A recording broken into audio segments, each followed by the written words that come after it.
গেছস আমি কোনোদিনও বুঝতে পারি নাই। আরে ও তো কারো ঘরের মেয়ে, কারো না কারো বোন।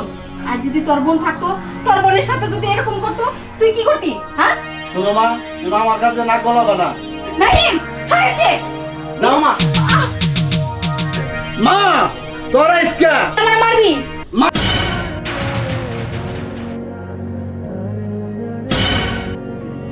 আমার পাওনা 10 টাকা কি হইলো মা? দেখো তো মা। আরে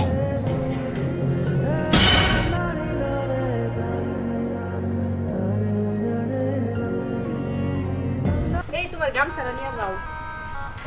আচ্ছা ঠিক আছে। শোনো, আমি এই রিক্সা নিয়ে বাইরে যাইতেছি, ঠিক আছে? তোমার জন্য কি কি কিনন লাগবো সেটা কয়ে দাও। কিছু কিনুন লাগবো না, তুমি বাইরে ঘুরে যাও, ঈদের নামাজ পড়বা, তোমার লিগে একটা টুপি আর পাঞ্জাবি কিনো, তাই হবো। তোমার এমনি ভালো কাপড় চোপড় দিতে পারি না, আর সামনে তো এলো ঈদ। তোম ঘরে কাপড় চোপড় না দিয়া আমি কাপড় চোপড় নিতে পারবো না। যদি কিনি তাইলে সবার জন্য কাপড় চোপড় কিনো। হয়েছে, যাও এখন তাড়াতাড়ি বাড়ি ফিরো, আজকে দুজন একসাথে ইফতার করবো। ঠিক আছে যাও। প্রায় শেষের দিকে, এখন জাকাত ক্ষেত্রে কি দেওয়া লাগবো না? আর কটা কাপড় চোপড় না আনলে গরিব মানুষের দিমু কি? তা তো না লাগবোই। আচ্ছা তুমি কি কারে কি দিবা এটা ঠিক করছো? কারে কি দিমু এটা ঠিক করা লাগবো। দেখবা না সব কিছুর আয়োজন করলে কত লোক বাড়ি ভরে যাইবো, আর আমরা তো প্রত্যেক বছর দেই, এটা সবাই জানে। এটা কি আর সিদ্ধান্ত নেওয়া লাগে যে কারে কি দিমু না দিমু? দেখবে এমনিতেই আয় পড়বো কত মানুষ। আচ্ছা ঠিক আছে, আমি 2 দিনের মধ্যেই ওই কাপড় চোপড় কিনে নিয়ে আসি। তুমি তাই করো। আর কি এদিকে আয়, এদিকে আয়। আমরা ঘরে 5 ওয়াক্ত নামাজ পড়ি, রোজা রাখি, এত মানে পর্দাশীল ভাবে থাকি, আর আমাদের একটা মাত্র মেয়ে। তুমি ওর পরিবেশ দেখছো? এই শোনো, রমজান মাসের দিন আমি রাস্তাঘাটে তোমার জন্য মুখ দেখাইতে পারি না। তুমি কেমন মেয়ে হয়েছ? এটা কি পোশাক করে মেলা দিছ? আর কোথায় যাও, কি করো? এগুলা অনেকে আমার কাছে অনেক কথা বলে। যাও ঘরের ভিতরে যাও, ভালো পোশাক করে আসো। দেখো বাবা, তোমরা যাই বলো, এই নামাজ টামাজ আমার দ্বারা হবো না, আমার এগুলো ভালো লাগে না, আমার জামরুল চাই আমি তাই করি। দেখছো দেখছো, মুখে মুখে কথা, যত বড় মেয়ে না তার চেয়ে বড় কথা। দেখছো আজকে তোমার কারণে এই মেয়ে এত বড় সাহস পাইছে। মেয়েরা যদি ছোট থাকতে শাসন করতে তাইলে আর মেয়ে ইয়ে হইতো না। আর একবারে মানে একটা মাত্র মেয়ে পাইয়া এই মেয়েরে তুমি আদর দিতে দিতে মাথায় তুলছো। এখন সমাজে মুখ দেখাইতে তোমারই সমস্যা হইব, কারণ বাহিরে তো তুমিই যাও, আমি তো আর যাই না, আমি ঘরের ভিতরেই থাকি। আমার কাজগুলো সারি, এখন তুমি কি করবা তুমি চিন্তা করো। তুমি যে বলছিলে আজকে বাসায় যাবো, আরে না, কিসের বাসায় যাবো? যাবা না? তাহলে কিন্তু তোমার আর আমার সম্পর্ক ব্রেকআপ হয়ে যাবে। আচ্ছা, ব্রেকআপ। শুনো কাবলি, সরি, আসলে এখানে কথা বললে যদি কেউ দেখে ফেলে তোমারও বদনাম আমারও বদনাম, তাই বলছিলাম কি চলো বাসায় যাই, কথা বলি, অন্য কিছু হবে না। সত্য তো? হ্যাঁ সত্য, চলো। চলো যাই।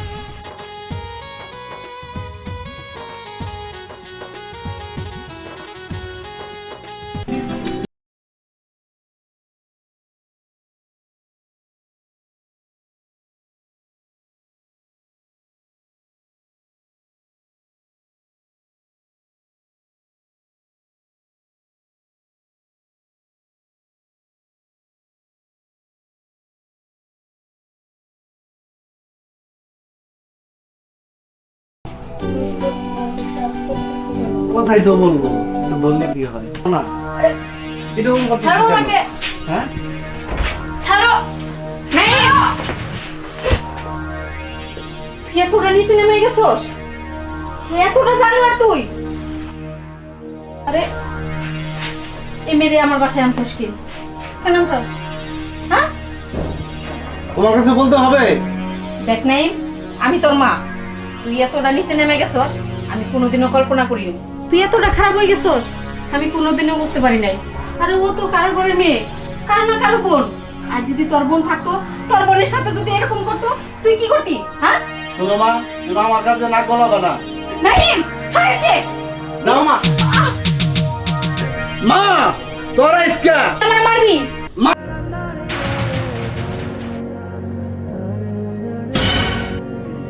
আমার পাওনা 10 টাকা কি হইলো মা? দেখো তো মা আরে কি হইলো? ভাস্কর, দেখ না আমাকে না। হয় না তো মা? মা এটা কি? পাওয়া মনে হলো কে মা? এটা কি হলো? ওর পায়ে মনে হলো কেটে। আল্লাহ, তুমি আমার পোলার পাটা ঠিক করে দাও। ও নয় ভুল করে বলাইছে। ওর পাটা তুমি ঠিক করে দাও। ও ছাড়া আমার কেউ নাই। ও তো আমার নারী ছিল তন। এটা কি এমনি হইতাছে খোদা? ওর পাটা তুমি ঠিক করে দাও। মা জননী, ওর পাওয়ার কখনো নিচে নামবে না, ওকে আমি মূর্তি বানিয়ে দিব। না, এই কথাটা কইন না বাবা। আমার ফুলার পাড়া ঠিক করে দেন। ও তো আমার নারী ছিল তখন। ও যদি এই অবস্থা থাকে, আমি পায়ে কেমনে সহ্য করবো? আরে আমি সুস্থ দেখবার চাই।